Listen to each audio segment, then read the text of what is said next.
رضی اللہ تعالی عنہ بعض دفعہ ہڈی پہ گوشت لگا ہوتا ہے نا, تو وہ گوشت کھایا کرتی تھی. جب وہ رکھا تو آپ صلی اللہ علیہ وسلم جہاں سے امی عائشہ نے منہ لگا کے گوشت کھایا ہے نا, انہی کا جھوٹا کھاتے تھے. حالانکہ دوسری طرف سے بھی کھا سکتے تھے, لیکن صرف محبت کے اظہار کے لیے. حضرت عائشہ رضی اللہ تعالی عنہا کو آپ صلی اللہ علیہ وسلم کبھی نام نہ شارٹ کر کے محبت سے یا عائش, عائشہ کو کیا کہتے تھے؟ عائش. یبنت الصدیق, اے صدیق کی بیٹی. ہوتا ہے نا بعض دفعہ انسان ناموں کو چینج بھی کر دیتا ہے نا محبت میں, جیسے پنجاب والے مٹھو, اور پنجاب والے کو میں پنجاب والوں کی میں بڑی عزت کرتا ہوں, ہمارے بھی بہت رشتہ دار ہیں پنجاب میں, لیکن بھائی بچوں کا نام اتنا نہ بگاڑ دیا کرو کہ اس کی پرسنالٹی کیا ہو جائے, وہ پھر ساری زندگی مٹھو ہی رہتا ہے, مفتی مٹھو صاحب بن جائیں گے وہ. اتنا نہ بگاڑو. تو یہ میں ان کو ایک ادنا سا طالب علم ہو کر ایک نصیحت کر رہا ہوں, اہل پنجاب سے گزارش کر رہا ہوں, آپ بہت اچھے ہیں ماشاءاللہ, پنجاب والوں کی صحتیں بہت اچھی ہیں, مہمان نواز ہوتے ہیں, لیکن یہ جو الفاظ بگاڑتے ہیں نا, یہ پنجاب والوں میں زیادہ رواج ہے. وہ ایسا بگاڑ دیتے ہیں, اس کو لڈو کہہ دیا بچپن میں, کسی کو لڈو جیسے لگ رہا تھا, تو بچپن میں تو لڈو ٹھیک ہے, لیکن وہ زندگی بھر کے لیے لڈو بن جاتا ہے. وہ اب وہ پروفیسر بھی بن گیا تو لڈو ہے, ٹھیک ہے, مٹھو ہو گیا, کوئی لڈو ہو گیا. سب جگہ نہیں ہے ایسا, لیکن پنجاب کے بہت سے علاقوں میں دستور ہے. تو محبت میں اتنا نام میرا خیال ہے بگاڑنا مناسب نہیں.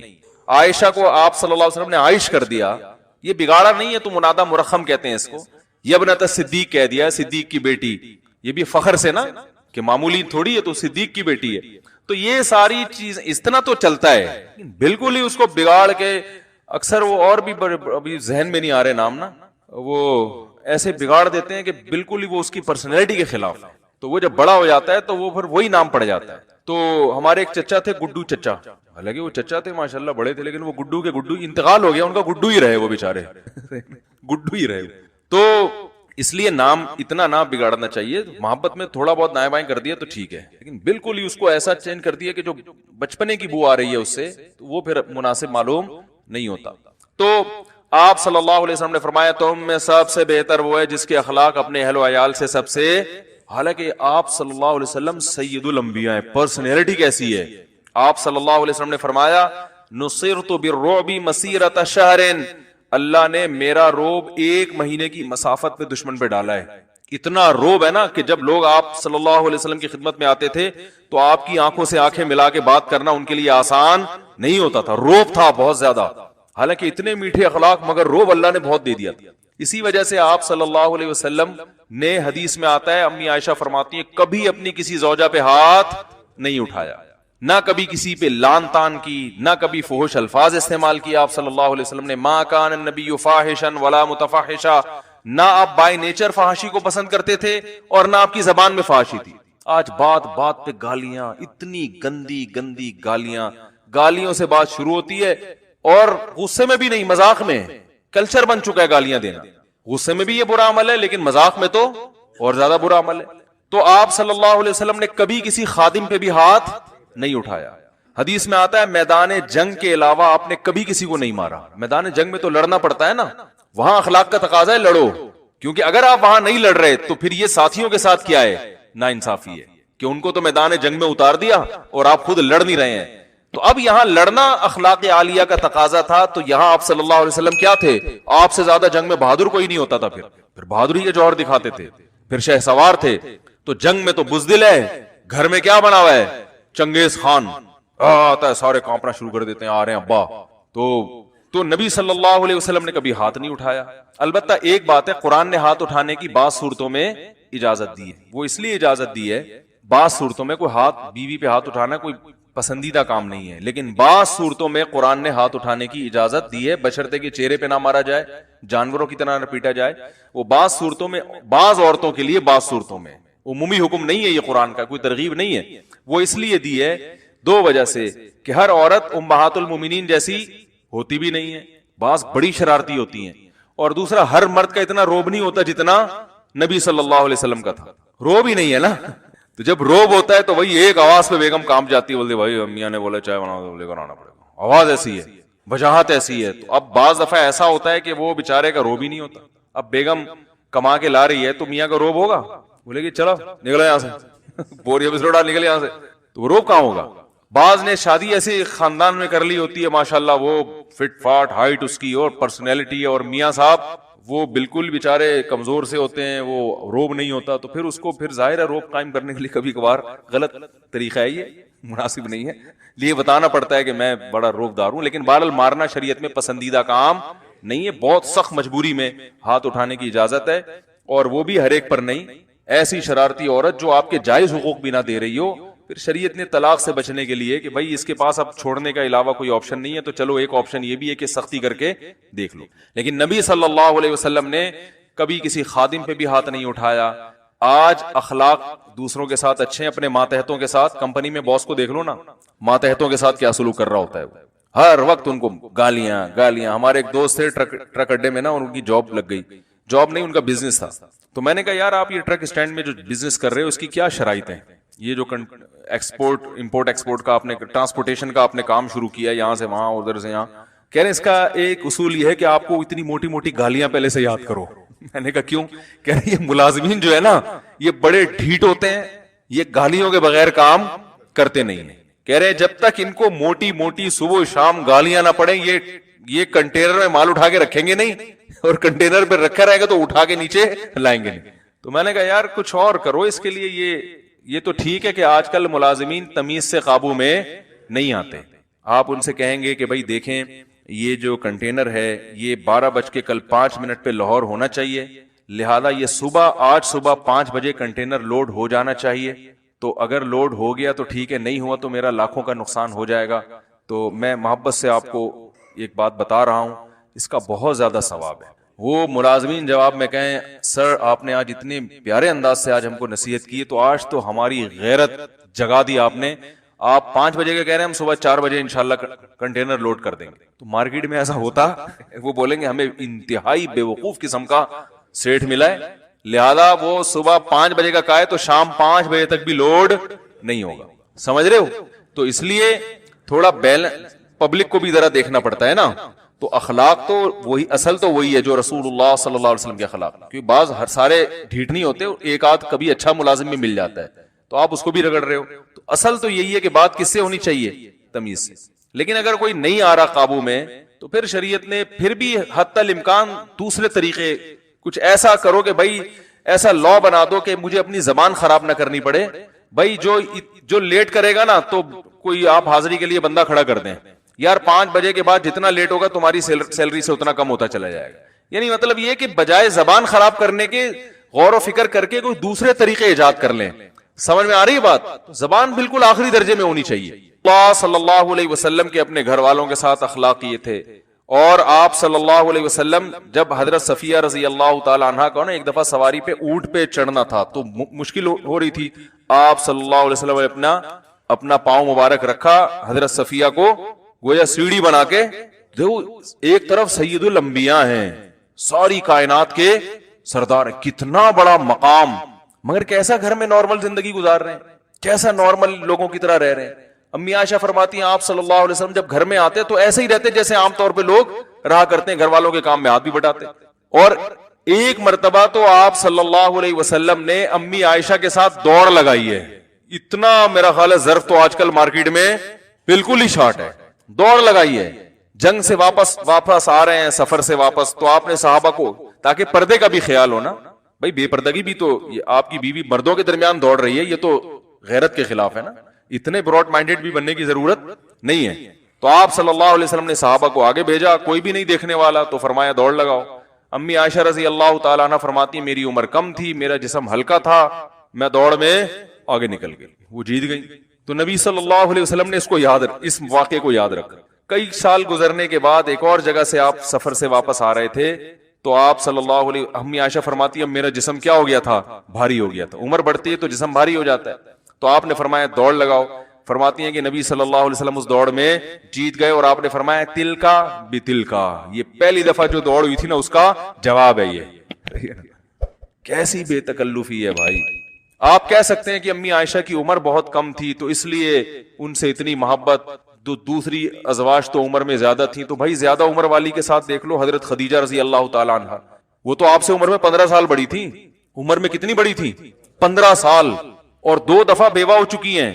ان سے جب آپ نے نکاح کیا تو آپ کی عمر تھی 25 سال, ان سے اتنی محبت کہ امی عائشہ فرماتی ہیں کہ مجھے کسی بیوی پہ ایسی غیرت نہیں آتی تھی جتنی حضرت خدیجہ پہ آتی تھی. ان کا تذکرہ ایسی محبت سے کرتے کہ مجھے لگتا کہ اگر میری کوئی حقیقت میں سوکن ہے تو وہ خدیجہ ہیں. غیرت آتی ہے نا عورت کو, بھئی اس کے سامنے اس سوکن کی تعریف کرو تو جو غیرت مند عورت ہوگی اس کو تو وہ چاہتی ہے کہ میرے میاں سب سے زیادہ محبت مجھ سے کرے نا.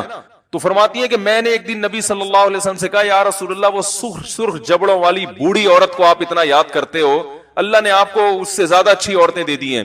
آپ صلی اللہ علیہ وسلم غضبناک ہو گئے کہ کیسے, یعنی سرخ جبڑوں والی بوڑھی عورت, یہ کیوں کہا ان کو؟ تو آپ صلی اللہ علیہ وسلم نے پھر امی خدیجہ کی تعریفیں کرنا شروع کر دی کہ میری قوم نے جب مجھے جھٹلایا تو حضرت خدیجہ نے میرا ساتھ دیا. بیوی تو اکثر ایسے موقع پہ ساتھ چھوڑ دیتی ہے جب لوگ تنہا چھوڑ دیں آپ کو, لیکن اس نے میرا ساتھ دیا. سب سے پہلے ایمان لانے والی کون ہے؟ حضرت خدیجہ, کیونکہ وہ آپ کے کردار کو سب سے زیادہ جانتی تھی. سب سے پہلے وہ ایمان لا رہی ہیں اور آپ صلی اللہ علیہ وسلم کو تسلی دے رہی ہیں. اور آپ صلی اللہ علیہ وسلم کے بارے میں قرآن کہہ رہا ہے وَوَجَدَكَ عَائِلًا, کہ نبی آپ غریب تھے, مسکین تھے, آپ کے پاس پیسہ نہیں تھا. فَأَغْنَا, اللہ نے آپ کو پیسہ دے دیا, دولت دے دی, غنی کر دیا. وہ کیسے کیا؟ حضرت خدیجہ رضی اللہ تعالیٰ عنہ نے آپ صلی اللہ علیہ وسلم کو پیسہ دیا تجارت میں لگانے کے لیے. تو اس کو بھی نبی صلی اللہ علیہ وسلم دیکھتے تھے کہ انہوں نے, ان سے نکاح کے بعد اللہ نے مجھے غنا عطا فرمایا. تو حضرت خدیجہ کے انتقال کے بعد آپ صلی اللہ علیہ وسلم جب یعنی کوئی اچھا کھانا بنتا, اول تو بنتا ہی نہیں تھا, کبھی کبھار بنتا, تو آپ صلی اللہ علیہ وسلم حضرت خدیجہ کی سہیلیوں کے پاس بھی وہ بھیجا کرتے تھے. تو کتنی بڑی بات ہے, کیسے اچھے اخلاق ہیں. آج یہ ان لوگوں میں ہیں جن کو آپ کہتے ہیں کہ بڑے اچھے اخلاق, بڑی تمیز سے, بھائی وہ سب ادھر ادھر کی تمیز ہے, اندر کا معاملہ کیا ہے؟ شارٹ. تمیز کے علاوہ سب کچھ ملے گا. میرا بھی یہ بیان بعض خواتین سنتی ہیں, کہتی ہیں کتنے اچھے اخلاق ہوں گے مفتی صاحب کے, ایسے پیارے بھی گھر میں کتنے اچھے اخلاق سے رہتے ہوں گے. بھائی ہم سب سیکھنے کے لیے باتیں کر رہے ہیں, تو زیادہ اچھا گمان رکھنے کی ضرورت نہیں ہے. بعض خواتین نا بیان سن کے کمنٹس کرتی ہیں یہ جب بیویوں کے ساتھ اتنے خوبصورت اخلاق پہ بیان کر رہے ہیں تو اپنی بیویوں کے ساتھ ان کا کیسا اچھا, ہائے ہائے ہائے, جنتی عورتیں ہیں جن کی ان سے شادی ہوئی. تو زیادہ اچھا گمان رکھنے کی ضرورت نہیں ہے.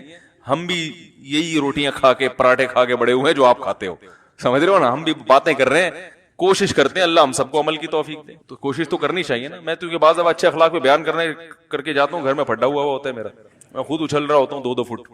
ایک دفعہ تو میرے ساتھ ایسا ہوا, جمعے کو پورا بیان اخلاق پہ ہوا, گھر گیا ہوں تو پتہ نہیں کیا کچھ مسئلہ, ہر گھر میں ہوتا ہے, یہ تو نارمل ہے نا, ہر گھر میں ہوتا ہے. جس کے گھر زیادہ ہوں اس کے یہاں تو زیادہ ہوتا ہے. تو اب گھر جا کے پتہ نہیں کچھ الٹی سیدھی بات ہو گئی, مجھے غصہ آ گیا, میں نے پھر مجھے بعد میں ہنسی آئی, میں نے کہا ابھی بیان کیا کر کے آیا ہوں, اسٹائل دیکھو کیا ہو. تو اصولی طور پر تو مجھے خیال ہو اس کو بولے بھائی بیان ہٹا دے یوٹیوب سے, سسرال والے سنیں گے بولیں گے یار ادھر کیا کر رہے تھے, ادھر آگے چل رہا ہے. تو خیر, تو بھائی یہ سیکھنے کے لیے, بھائی پورا تھوڑی کوئی نبی جیسا بن سکتا ہے. اور بڑی بات ہے آج کل عورتیں کون سی پورا امہات المومنین جیسی ہیں. نبی صلی اللہ علیہ وسلم حضرت خدیجہ کے پاس آئے اور کہا فرشتہ آیا ہے, اس نے مجھے ایسے بھیجا اور ایسے ہی کہا, تو جو ہے یہ کیا ہے؟ تو حضرت خدیجہ نے فرمایا آپ تو لوگوں کے ساتھ اچھا سلوک کرتے ہیں, آپ تو بیوہ عورتوں کا خیال کرتے ہیں, آپ تو یتیموں کے سر پہ ہاتھ رکھتے ہیں, آپ تو صادق ہیں, آپ تو امین ہیں, آپ کی تو اتنی خوبیاں, تو کوئی یہ شیطانی تصرف آپ کے ساتھ تو ہو ہی نہیں سکتا. تو یہ خدیجہ کی بھی تو کوالٹی ہے نا. آج کوئی بندہ آئے گھر میں, بیگم مجھے اچھا زبردست خواب آیا اللہ کی طرف سے جس میں آیا تم بہت اچھے انسان ہو, بیگم کہے گی الو کسی اور کو بنانا جا کے, ٹھیک ہے نا, وہ یہ کہے گی نا, وہ کون سا اپریشیٹ کرے گی آپ. تو بس سبھی ایک جیسے ہیں بھائی. تو حضرت خدیجہ نے فوراً جو ہے وہ آپ صلی اللہ علیہ وسلم کی خوبیوں کو ہائی لائٹ کرنا شروع کر دیا. تو آج کل آپ اپنی اماں سے اچھا سلوک کرو, زیادہ خرچ کرنا شروع کر دو, بیواؤں کا خیال کرنا شروع کر دو, یتیموں کے سر پہ ہاتھ. تو جو خواتین میرا بیان نہیں سن رہی ان کی بات کر رہا ہوں, ان کو سب سے زیادہ تکلیف کس کو ہوگی؟ انہی کو ہوگی. بھائی ساری بیواؤں کا تم نے ٹھیکہ لیا ہوا ہے, سارے یتیموں کا تم نے ٹھیکہ لیا ہوا ہے. میرے بھائی جب گھر میں آتے تو ان کو تو نہ چائے کا پوچھا نہ سموسے کا پوچھا ہے. اس دن میرے ابا آئے تھے اور آپ شارٹ ہو گئے تھے مارکیٹ سے, ہیں یتیموں کے سر پہ ہاتھ رکھے جا رہے ہیں, ڈرامے پتہ ہے. ہمارے والد صاحب بڑے مزاج تھا ان کی طبیعت میں, بڑے عبادت گزار بھی تھے, اللہ نے اللہ ان کی مغفرت فرمائے, بڑی صفات سے نوازا تھا. تو نماز کے بڑے پابند, اور ویسے طبیعت میں مزاج بہت تھا ان کے. اسی وجہ سے جب وہ گھر میں آتے تھے ہم خوش ہوتے تھے. اور بہت سے لوگوں کو ہم دیکھتے تھے ابا گھر میں آتے ہیں تو بچے پریشان ہوتے ہیں, ہمارے والد صاحب گھر میں آتے تھے ہمیں خوشی ہوتی تھی. تو وہ نا لطیفہ سناتے تھے اکثر, ایک جو میں کئی دفعہ سنا چکا ہوں, کہ عورت آج کل اپنے میاں کو مانتی نہیں ہے. تو وہ ایک بزرگ کو ساری دنیا جھک جھک کے سلام کرتی تھی, آپ بہت پہنچے بزرگ ہیں. بیگم کہتی تھی فراڈی ہے. تو ان بزرگ نے جلدی سنا دوں کہ کئی دفعہ سنا چکا ہوں, وہ انہوں نے کرامت دکھائی, ہوا میں اڑتے ہوئے جا رہے ہیں نا, بھیس بدلا. تو عورت نے دیکھا کہ یار یہ کیسے بزرگ ہیں, ہوا میں اڑتے ہوئے جا رہے ہیں. تو یہ بزرگ جب گھر میں آئے تو اس نے کہا دیکھو ایک بزرگ وہ تھے جو ہوا میں اڑتے ہوئے جا رہے ہیں, اور ایک آپ ہو سوائے باتوں کے آپ کے پاس کچھ ہے ہی نہیں. تو وہ بڑے خوش ہوئے کہ آج تو بیگم میری عظمت کی قائل ہوگی. کہنے لگے وہ میں ہی تھا. کہتی اچھا جب ہی تھوڑا ٹیڑے ٹیڑے اڑ رہے تھے. اچھا جب ہی تھوڑا سا ٹیڑے ٹیڑے اڑ رہے تھے. تو بھائی آج کل سب حساب کتاب ایسے ہی چل رہا ہے. تو پھر پھڈے بھی ہوتے ہیں گھروں میں, گلاس بھی توڑے جاتے ہیں, بیلن بھی کی فائرنگ بھی ہوتی ہے.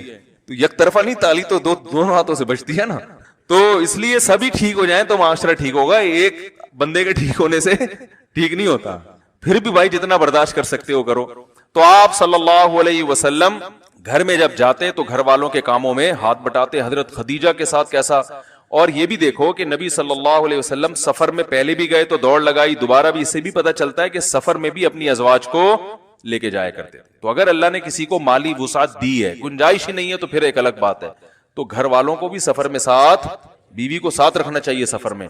دیکھو میں قرآن کی اکثر ایک آیت پڑھتا ہوں, اللہ تعالیٰ نے قیامت کی ہولناکیوں کا جو تذکرہ کیا ہے نا, یوم یفر المرء من اخیہ, فرمایا یہ وہ دن ہوگا جس دن انسان اپنے بھائی سے دور بھاگے گا. یوم یفر المرء من اخیہ وامہ وابیہ, اپنی ماں سے دور بھاگے گا, اپنے باپ سے دور بھاگے گا, وصاحبتہ, اپنی بیوی سے دور بھاگے گا. تو اب اللہ نے ہر رشتے کا نام بیان کیا, بیوی کا رشتہ کا بیوی نہیں کہا اس کو.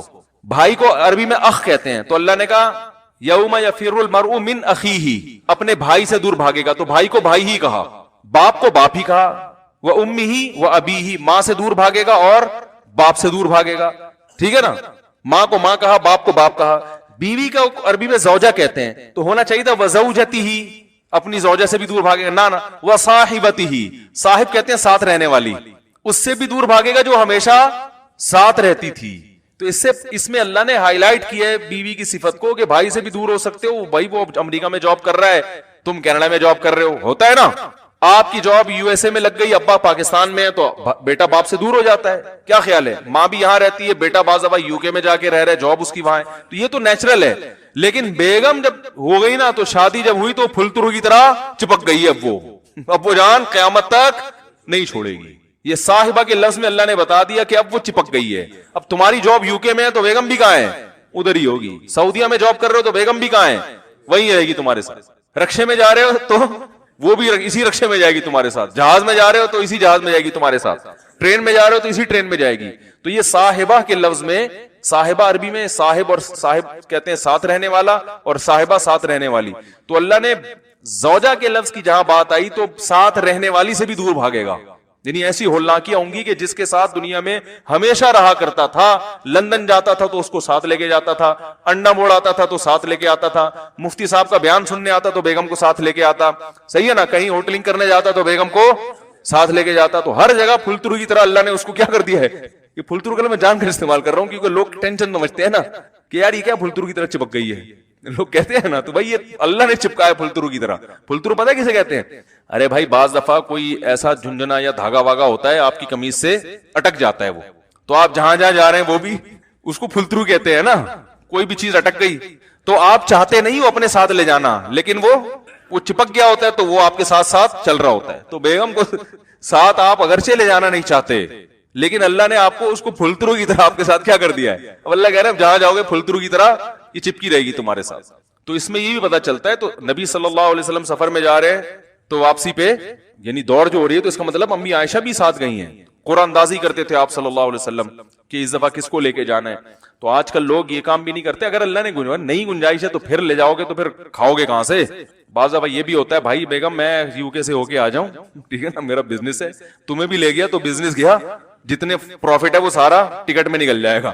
پھر ایسی خواتین کو ضد نہیں کرنی چاہیے یہ کیوں نہیں لے کے جا رہے. بھائی پہلے بزنس کا دیکھنا ہے, پہلے گھر میں آٹا راشن کا انتظام کرنا ہے, اس کے بعد یہ اگلے درجے کا کام ہے. یہ تو کیسے اچھے اخلاق آپ صلی اللہ علیہ وسلم کے. اس کے بعد آپ کے سب سے اچھے اخلاق تھے خادموں کے ساتھ, ماتحتوں کے ساتھ. ماتحتوں کے ساتھ اچھے اخلاق سے, باس کے ساتھ اچھے اخلاق سے ہر آدمی پیش آتا ہے, کیونکہ باس سے تمیز سے بات کرو گے تو مکھن تو مارکیٹ میں مہنگا ہوگا, کیونکہ مکھن جتنا زیادہ لگاؤ گے مہنگا ہو جائے گا نا, شارٹ ہو جائے گا مارکیٹ سے.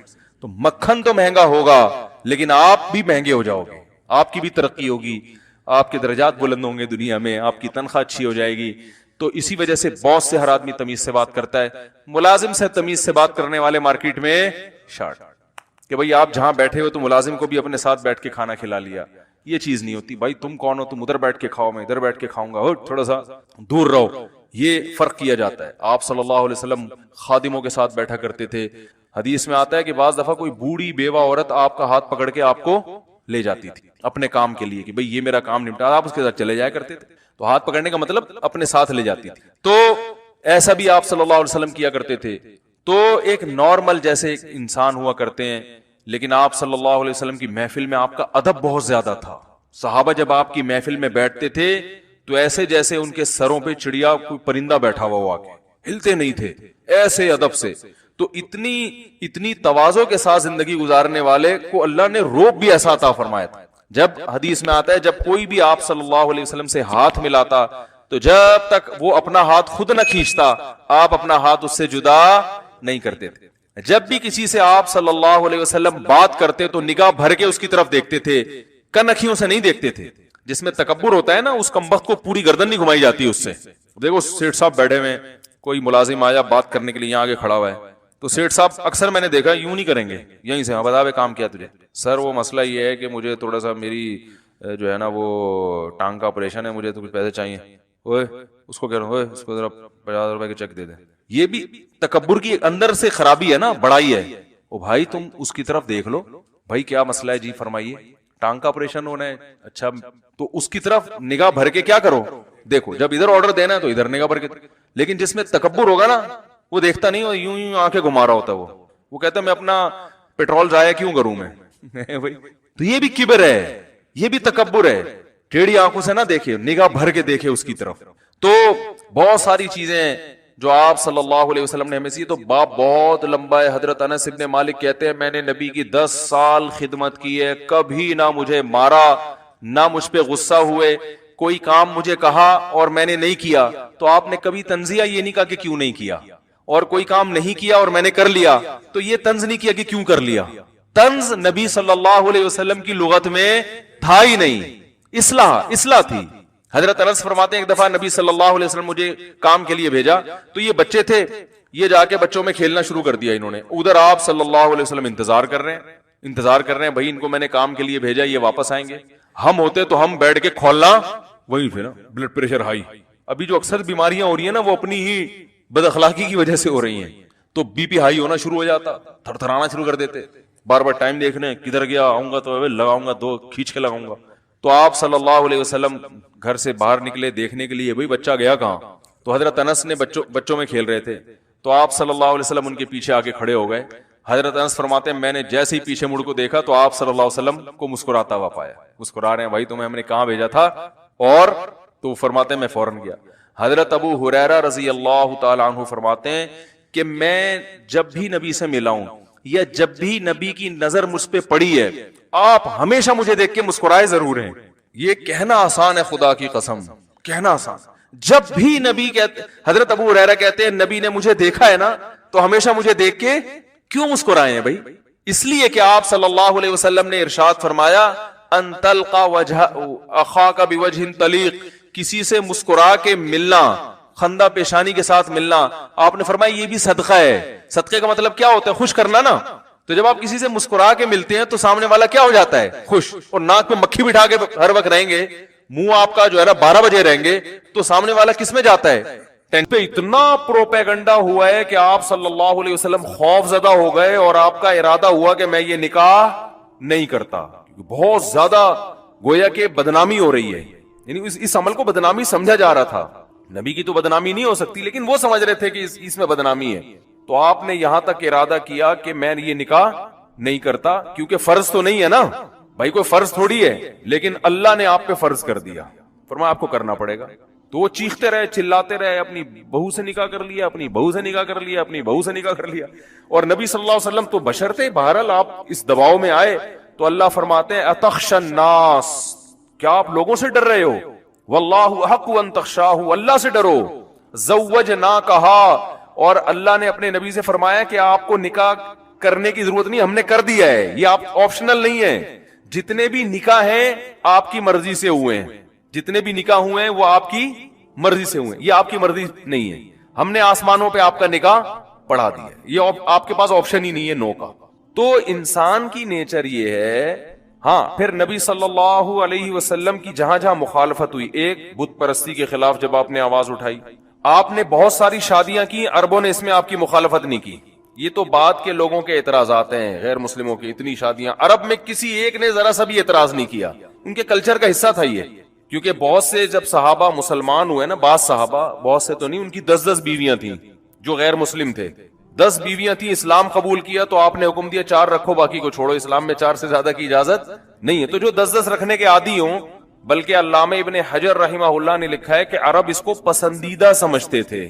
یعنی نبی کا یہ ایک پازیٹو پوائنٹ تھا عربوں کی نظر میں کہ محمد صلی اللہ علیہ وسلم نے ایک ٹائم پہ 9 بیویاں رکھی, اس کو اچھی نگاہ سے دیکھتے تھے. تو اس لیے اس معاشرے میں اس کے مخالفت بالکل بھی, بولتے کیوں نہیں بھائی, نہیں ہوئی, 9 کریں. پھر آپ نے کم عمر سے نکاح کیا امی عائشہ سے. بعد کے لوگ تو بڑا اعتراض کرتے ہیں اس پر, بعد کے غیر مسلم کے, یہ کیا ہو گیا. لیکن عرب میں جو آپ کے شدید ترین مخالف تھے نا, جو آپ کو جادوگر کہتے تھے, جو آپ کو دیوانہ کہتے تھے معاذ اللہ, جو آپ کو شاعر کہتے تھے, انہوں نے بھی اس بیس پر آپ کو معاذ اللہ نقل کفر عیاشی کا تانا نہیں دیا کہ اتنی عمر کے ہو کے اتنی کم لڑکی سے نکاح کیوں کر رہے ہیں. اس لیے کہ اس کلچر کا حصہ تھا, یہ لوگ کرتے تھے نکاح, اس کو برا نہیں سمجھا جاتا تھا. بعد کے لوگوں نے اعتراض کیا تو یہ ایسے ہی جیسے مدعی سست اور گواہ چست, یعنی جو اصل دشمن تھے وہ تو اس اعتراض کو یعنی اعتراض ہی نہیں کر رہے, اور جو کم درجے کے دشمن ہیں وہ اس کو ہائی لائٹ کرتے ہیں. تو یہ وجہ اس کی یہ تھی کہ یہ چیز ان کے کلچر کی نظر میں بری نہیں تھی. اور عجیب بات یہ بتاؤں, ہم یہ فخر سے بیان کرتے ہیں کہ ہمارے نبی صلی اللہ علیہ وسلم نے 25 سال کی عمر میں 40 سالہ بیوہ سے نکاح کیا جو 2 دفعہ بیوہ ہو چکی تھی. تو یہ قابل فخر ہے اور تعریف کرتے ہیں, لیکن عرب اس پہ تعریف بھی نہیں کرتے تھے, اس لیے کہ یہ بھی ان کے کلچر کا حصہ تھا. نہیں یاری میرا خیال ہے بات سمجھ, یہ بھی ان کے کلچر کا. کم عمر کا نکاح بڑی عمر کی عورت سے بیوہ سے, وہ کہتے ہیں یہ تو ہوتا ہے, کوئی مسئلہ نہیں ہے. اب کیوں ہوتا تھا ایک الگ ٹاپک ہے, لیکن یہ بھی اس کلچر کا ایک حصہ تھا کہ نوجوان نکاح کر لیتا تھا بڑی عمر کی بیوہ عورت سے. اس کو معیوب نہیں سمجھا جاتا تھا کہ بھائی جو بھی آپس کی انڈرسٹینڈنگ سے کسی کا بھی کسی سے نکاح ہو سکی. تو ہمارے یہاں ہندوؤں میں رہ کے نا بہت ہم لوگوں نے اس معاملے میں تنگیاں پیدا کر کے اتنی امیج اور اتنا قد اور اس قوم کو, اور یہ تو ہمارے اپنے مسائل ہیں, ان کے نہیں تھے یہ مسائل. جہاں جس کو سمجھ میں آ رہا ہے کر لے, کوئی گورنمنٹ کی طرف سے پابندی نہیں ہے. عرب کا پہلے سے ہی زنا کو برا سمجھتے تھے, لہذا قرآن میں جب زنا کی برائی آئی ہے تو اس پہ عربوں نے آپ کی مخالفت نہیں کی, بلکہ یہ چیز نبی کے سچے نبی ہونے کی علامت سمجھی جاتی تھی. تبھی حضرت جعفر طیار رضی اللہ تعالیٰ نے جو تقریر کی نا, اس میں نبی کے اوصاف بیان کیے. اس میں یہ بتایا کہ رشتہ داری جوڑنے کا حکم دیتے ہیں, مردار کھانے سے منع کرتے ہیں. عرب مردار کھاتے تو تھے مگر اس کو کوئی اچھا عمل نہیں سمجھتے تھے. جیسے چرس تو پیتے ہیں مگر ان کو پتا ہوتا ہے کوئی پینے کی چیز نہیں ہے. تو اتنی شادیاں نبی نے کی, عربوں نے اس کو برا نہیں سمجھا کیونکہ ان کے کلچر کا حصہ. مگر ایک شادی اپنی پھوپھیزاد بہن سے کر رہے ہیں جو منہ بولے بیٹے کی بیوی تھی اور طلاق ہوئی تھی, اس پہ پورا قریش اٹھ گیا آپ کے خلاف. منہ بولے بیٹے زید ابن حارثہ, ان کی زوجہ حضرت زینب, حضرت زید نے حضرت زینب کو طلاق دی. تو یہ منہ بولے بیٹے یعنی لے پالک بیٹا ہے. منہ بولا کا مطلب لوگ بچہ اڈاپٹ کرتے ہیں نا, پالتے ہیں. تو آپ صلی اللہ علیہ وسلم نے حضرت زید کو بچپن سے پالا اور اپنا بیٹا کہا کرتے تھے ان کو. تو ان کی زوجہ کو جب طلاق ہوئی ہے تو آپ نے ان سے نکاح کر لیا. اس پہ عرب نے ایک طوفان کھڑا کر دیا.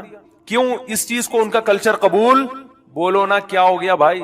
یہ میں واقعات نہیں سنا رہا, میں اپنی قوم پہ فٹ کر رہا ہوں. آج بھی مارکیٹ میں یہی چل رہا ہے, مسلمانوں میں یہ چل رہا ہے. غیر مسلم کو تو آپ نہ روئیں, وہ تو مانتا ہی نہیں اسلام کو. جو مانتے ہیں نا ان کو بھی وہ والا اسلام چاہیے جو ان کے گھر میں چل رہا ہے, جو ان کا مزاج جس کو مانتا ہے. اگر اس کے ہٹس کے کوئی بات کرو گے لوگ مولوی کو ہٹاؤ یہاں سے, بھگاؤ یہاں سے, یہ پتہ نہیں کیا بیان کر رہا ہے. تو ایک طرف 9 شادیاں برداشت ہو رہی ہیں, 11 شادیاں, اس پہ کوئی اعتراض نہیں.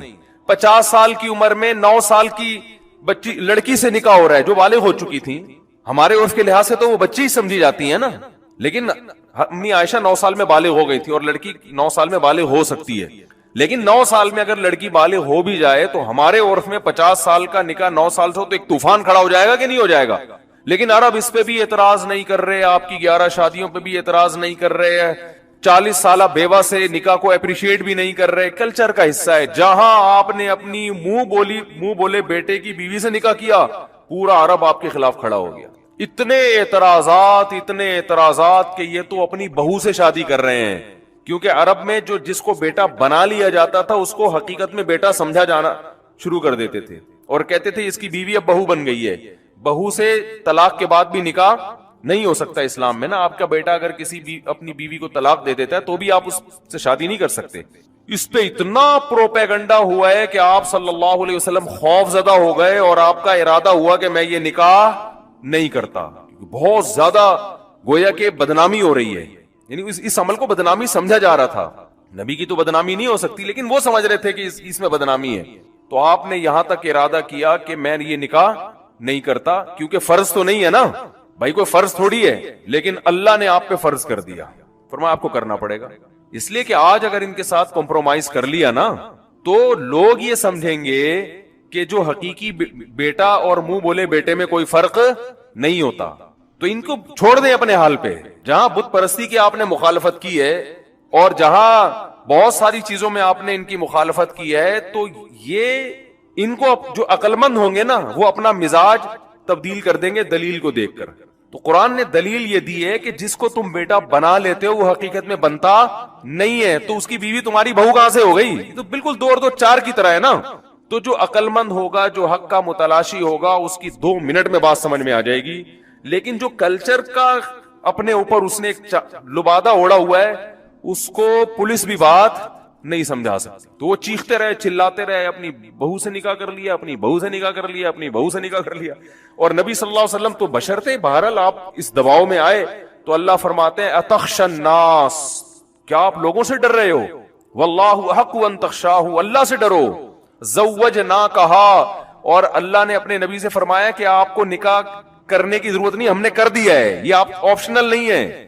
جتنے بھی نکاح ہیں آپ کی مرضی سے ہوئے ہیں, جتنے بھی نکاح ہوئے ہیں وہ آپ کی مرضی سے ہوئے ہیں, یہ آپ کی مرضی نہیں ہے.